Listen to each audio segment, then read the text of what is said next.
For 32 years, Thanksgiving had been a ritual etched into my life with the kind of precision that only familiarity and habit could carve. It wasn't just a day. It was a marker of time, a thread weaving together the years with laughter, stress, burnt pies, and the comforting clatter of plates and silverware. Every year, without question, my house became the stage where our family performed its annual act of gratitude and togetherness. Same dining table. Same slightly chipped plates. Same recipe card with my mother's handwriting fading more each year, the ink growing ghostly as if even the pen itself mourned the passing of time. I never asked if we were hosting. I never questioned it. It was simply assumed, like the turning of the seasons, that Thanksgiving would take place at my home. It was a tradition. And traditions, I had learned, were not merely habits, they were sacrosanct, immovable, and impervious to negotiation. I had grown into the role with quiet pride. The preparation, the meticulous planning, the cooking from dawn to dusk, it never felt like a burden. The aroma of roasting turkey, the warmth of fresh bread pulled from the oven, the laughter spilling from the hallway where my grandchildren darted between rooms, it was my world, and I was content in it. I reveled in the chaos, in the fleeting moments where everything aligned just so, the table perfectly set, the gravy just thick enough, the pumpkin pie slightly cracked but impossibly golden. There was a rhythm to it, a heartbeat that belonged solely to me and the years of Thanksgivings before, but this year was different. It began, innocuously enough, with a phone call. My daughter's voice, usually light and buoyant, sounded careful. Tentative. As if she were walking through a room full of fragile glass, afraid to make a sound that might shatter something I wasn't yet aware was already breaking. Mom, she began, drawing out my name with a soft hesitancy that immediately made my stomach tighten. We were thinking, maybe this year we'll do Thanksgiving at Aunt Carol's. Aunt Carol. My younger sister. The one whose house had always made mine look like a quaint museum of imperfection. The one with marble countertops that gleamed under recessed lighting, double ovens capable of feeding an army, a dining room that looked as though it had been pulled from the glossy pages of a magazine. Aunt Carol, whose life had always felt larger than mine, brighter, more curated. Oh, I said, stirring the soup that didn't actually need stirring, my words polite but automatic. I had no idea what to say beyond the simple acknowledgement. My mind raced, a swirl of disbelief and confusion, as I tried to locate the familiar ground beneath me. It's just easier, my daughter continued, almost apologetically. She has more space. And the kids love her backyard. Plus, you won't have to do all the cooking. Ease. Comfort. Convenience. Words that carried no malice but felt like tiny, precise knives cutting at the long-standing thread of tradition. I waited. Surely, they would say something else. Surely, they would reassure me, we'll come by afterward, or, we can help with the dishes, or, we couldn't imagine it without you. But no words like that came later. My son added, in a group message as if to soften the blow, yeah Mom, it'll be nice for you to relax this year. Relax. That single word echoed in the quiet kitchen long after my phone had gone dark. I had never complained. Never hinted. Never once suggested that hosting Thanksgiving was too much work. I had borne it with love, with devotion, with a pride that kept me moving from one task to the next without pause. And now, suddenly, I was being gently retired. Replaced. Gently nudged out of the very tradition I had kept alive for more than 3 decades. Thanksgiving morning arrived. And for the first time in 32 years, my house was silent. No turkey roasted in the oven, filling the air with the savory perfume of a holiday I had perfected through years of repetition. No children's laughter ricocheted off the walls, no frantic footsteps punctuated the day as chairs were dragged across the floor. No folding chairs appeared at the last minute, as if by magic, to accommodate a cousin or a friend. The kitchen, usually bustling with the rhythmic ballet of preparation, felt empty, cold, and achingly still. I sat at the kitchen table with a cup of coffee, staring into its dark depths, trying not to feel replaced. Trying not to acknowledge the subtle ache that had already begun to root itself in my chest. Around noon, my phone buzzed. Photos began to arrive. My grandchildren, smiling brightly in Aunt Carol's polished, gleaming dining room. My daughter, posing with a centerpiece that probably cost more than my weekly groceries, carefully arranged as if to say, look, we are thriving. My son captioned one picture, leveling up Thanksgiving this year. Leveling up. I stared at those words longer than I should have, the phrase bouncing in my mind with an almost physical weight. Leveling up. As if my years of effort, my careful cultivation of a space where memories had been created and nurtured, had been mere groundwork for something bigger, shinier, more spectacular. My heart ached with a quiet grief that no one would acknowledge, not even me at first. That evening, I prepared a small plate for myself. Store-bought chicken, mashed potatoes, cranberry sauce from a can. Nothing homemade, nothing fancy, nothing that carried the echo of years of love and effort. I ate slowly, not because I was hungry, but because I needed to swallow something heavier than food. Something bitter and slow, something that tasted like quiet resignation, like being invisible in a life I had nurtured for decades. The following Sunday, I invited everyone over. Not for Thanksgiving, not for a holiday. Just for dinner. And in that choice, in that simple act, I discovered something I had forgotten. I could reclaim my space, even if only for an evening. They arrived casually, comfortable, assuming nothing had changed. They had no idea that the day had already shifted beneath our feet, that the invisible rules of tradition had been rewritten without fanfare. I had set the table beautifully, as I always did. Candles flickered softly, cloth napkins were folded with care, my mother's old serving dishes gleamed in the soft glow of the overhead lights. Dinner was simple but warm, a feast not of extravagance but of intention. We ate. We talked. And just before dessert, I stood that I do not usually make speeches. I am not a person of oratory flourish. Yet that night, words bubbled up from a place I had neglected for too long, a voice I had silenced with decades of service and quiet compliance. I've hosted Thanksgiving for most of your lives, I began, my voice steady but soft. And I've loved every minute of it. They smiled politely, nodding, acknowledging the statement without yet grasping its weight, but this year taught me something important. The room quieted further. The subtle hum of conversation stilled as they sensed that the rhythm had shifted. I realized traditions only matter when everyone values them. And when they don't, it's okay to let them go. My daughter shifted in her chair. My son looked confused. I've decided that from now on, I won't be hosting holidays anymore. Not Thanksgiving. Not Christmas. Not Easter. Silence fell, heavy but not accusing, but, I continued softly, I will be traveling instead. Now I had their attention. Eyes widened, curiosity flaring as the boundaries of their assumptions were challenged. I've already booked a small trip for Christmas. Somewhere warm. Somewhere I've always wanted to see. My grandchildren gasped, caught between excitement and disbelief. You're leaving for Christmas? My daughter asked, her voice a mixture of surprise and something I could not immediately name. Yes, I said gently. I think it's time I level up my holidays too. No anger. No accusation. Just truth. And in that moment, the room felt different. Not broken, not fractured, but rearranged. The old order had shifted. The invisible hierarchy of expectation had been questioned, and in its place, something new was possible. I realized something that week. Sometimes, families don't mean to hurt you. They just slowly, almost imperceptibly, shift their priorities.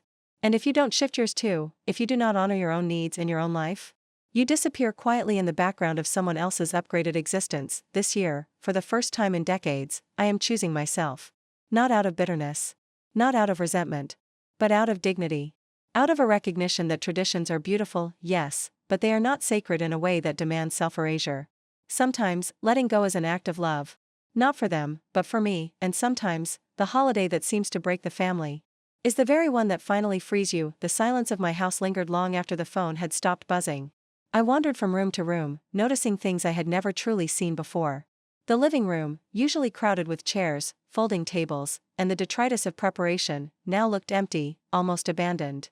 The couch cushions, unfluffed, seemed to sag under the weight of absence. Dust motes floated lazily in the sunlight streaming through the windows, settling gently on surfaces that had once been polished to perfection for the rush of guests. The aroma of last night's dinner still clung faintly to the air, a ghostly reminder of what had been, my small, quiet thing. I found myself sitting in my favorite chair, the one by the window where I could watch the leaves drift slowly to the ground. Autumn had a way of turning everything golden, of making even the most ordinary moments seem sacred. I stared at the yard, remembering a different time, when the same leaves had been trampled by little feet racing toward the swing set, when laughter had echoed against the walls, when the scent of roasted turkey had mingled with the crisp fall air through open windows. That was my life, my world, and suddenly it felt like I had been watching it from behind glass. Removed, uninvited, invisible. I thought about my mother, who had long since passed, and the way she had taught me to prepare for these holidays. She had been meticulous, exacting, and tireless, yet always warm, never impatient, even when the house had been filled to bursting with relatives. I remembered the way she would hum softly while peeling potatoes, the way her hands moved over flour and butter with instinctive grace. Her laughter, full and rich, had been the music of our Thanksgivings. And now, sitting alone, I realized that in keeping the tradition alive all these years, I had been honoring her as much as my family. But in doing so, I had slowly erased my own desires, my own sense of what a holiday could be if I allowed it to evolve. Memories rolled in, one after another, each more vivid than the last. I remembered the year my son had spilled cranberry sauce across the tablecloth, red streaks like paint across white fabric. My daughter had burst into laughter, and my husband had groaned, shaking his head, while I ran to the kitchen to fetch a damp cloth, muttering something about patience and stains. That chaos had felt alive, messy, perfect. I remembered the year the turkey had burned, and how Aunt Carol had come over with a casserole she swore would save the day. I had laughed, hugged her, and accepted her help, grateful, yet knowing deep inside that the charred bird had been mine to own. These memories were bittersweet, a mixture of pride, nostalgia, and a faint ache I couldn't shake, and then came the photographs. My phone, buzzing again, reminded me that life was moving on, with or without me. The images from Aunt Carol's Thanksgiving were bright, gleaming, glossy. Children smiling in the sunlight, my grandchildren's faces framed against the polished wood and marble of her home. My daughter's careful posing beside a centerpiece I knew had cost far more than my weekly groceries. My son's casual, triumphant caption, "Leveling up Thanksgiving this year." I stared at the words, feeling their weight, their unspoken implication. I had been replaced. My labor, my love, my devotion had been quietly set aside in favor of something shinier, easier, more Instagram-worthy. I realized then how much I had allowed myself to exist in the background. How much of myself I had ceded to the rhythm of expectation. For 32 years, I had measured my worth in pies baked, tables set, and laughter nurtured. For 32 years, my satisfaction had been bound to the happiness of others. And for 32 years, I had never asked if anyone noticed, if anyone cared beyond the fleeting satisfaction of a holiday well executed. That Sunday dinner had been my first act of reclamation. I had prepared the meal not out of obligation, not out of tradition, but because I wanted to. Because I could. The table had been simple, yet deliberate, candles flickering softly, cloth napkins folded with care, my mother's old serving dishes gleaming under the warm light. The food had been modest, yet rich with intention. Store-bought, yes, but seasoned with thought and quiet joy. When my family arrived, they had moved through the house with the ease of routine, unaware that the dynamics had shifted, unaware that I was no longer playing the same role I had always played. As we ate, I watched them. I studied their expressions, the small gestures that betrayed their assumptions, their comfort, their lack of anticipation for something extraordinary. And in that moment, I felt a clarity I had never experienced before. I realized that love, while constant, does not require sacrifice at the expense of one's own sense of self. That the preservation of tradition is meaningless if it comes at the cost of invisibility. That holidays, while sacred in memory, must also be sacred in experience, and that the experience could belong entirely to me, if I chose it. After dinner, while they lingered over dessert, I spoke. My words were calm, deliberate, measured. I told them that the years of hosting had been joyous, that I had loved every minute of it, that the work had been a labor of love. And then I told them the truth, that traditions only mattered when they were valued by everyone, and that when they were not, it was okay to let them go. Their reactions were subtle. My daughter shifted in her chair, her face a mixture of surprise and dawning understanding. My son looked confused, unsure of how to process the new dynamic. My grandchildren, oblivious to the weight of words, continued to nibble at dessert, their presence a soft, comforting noise in the room. I told them that I would no longer host holidays. That instead, I would travel, explore, and experience the world on my own terms. And when I mentioned the Christmas trip I had already booked, the gasp of my grandchildren, the tentative curiosity of my daughter, the surprise of my son, it all became a symphony of recognition. Recognition that I existed outside the boundaries of expectation, outside the confines of routine, outside the invisible chains of tradition that had defined me for decades. That week, I began to plan more intentionally. Not just for Christmas, but for myself. I imagined destinations I had only ever whispered about to myself in moments of quiet longing. Somewhere warm. Somewhere bright. Somewhere that promised new experiences, new perspectives, and the kind of liberation that only comes from choosing yourself. I scrolled through travel guides, researched small inns and local markets, and allowed myself to dream without the weight of responsibility pressing on my shoulders. And in that dreaming, I realized something profound. Freedom is not the absence of love, but the presence of self-respect. That choosing oneself is not selfish, but necessary. That letting go of what no longer serves you does not diminish the past, but enhances the future. That a holiday, even one that seems to break tradition, can instead be the first step toward reclaiming life on one's own terms. I spent hours reflecting on past Thanksgivings, recalling every burnt turkey, every spilled dish, every moment of laughter and chaos. I remembered the joy, the exhaustion, the pride, and I allowed myself to grieve, not for the past itself, but for the years I had spent invisible. For the subtle erasure of my own desires in favor of routine and expectation. And in that grief, there was clarity. In that sadness, there was purpose.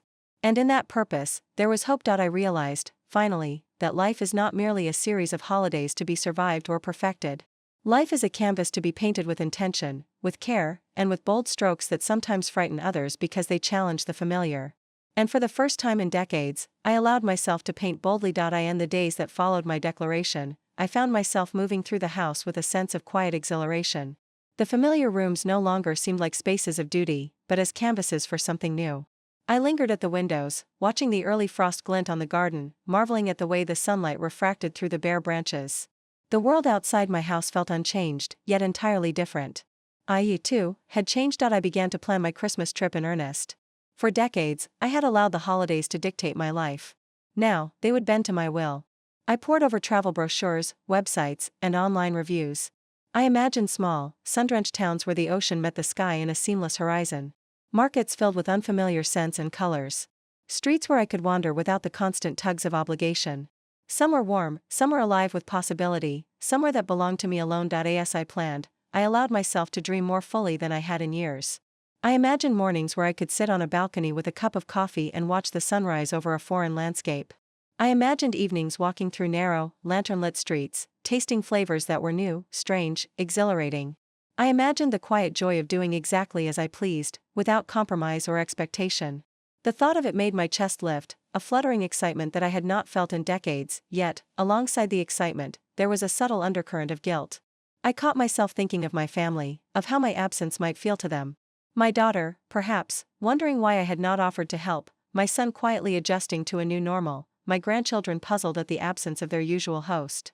But then I reminded myself gently, choosing myself was not an act of abandonment. It was an act of survival, of recognition, of reclaiming a piece of life that had been ceded for too long. I had spent decades defining my worth through service. Now, I would define it through choice. The first ripple of change appeared quietly. My daughter, initially hesitant, began to call more often.